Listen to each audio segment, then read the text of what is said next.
Alright guys, so the truck's got about 34,600 miles on it. I'm going to change the air filter for the first time.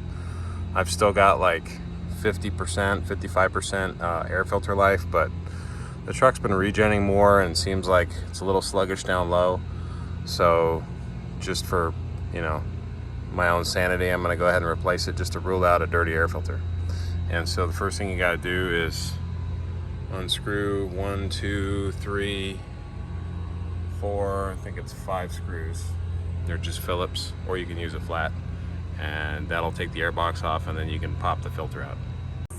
All right, so there's actually 6 screws.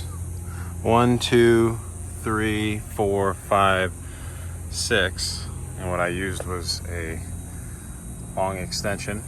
Once you've got the deals loose, the screws loose, you can just lift it up like that. There's the old filter, and this will just slide out. Oh wow, that one's filthy. And then we'll go ahead and put the new one in.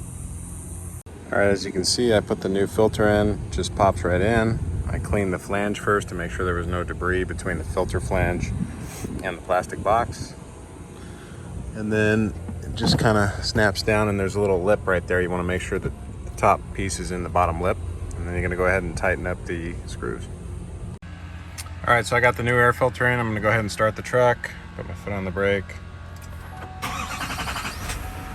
Go ahead and reset the air filter life.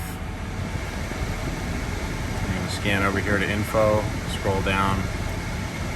There's oil life from doing the oil change next week. Air filter life, so 50%. Just going to click menu, reset. Are you sure? Yes. Boom, 100%.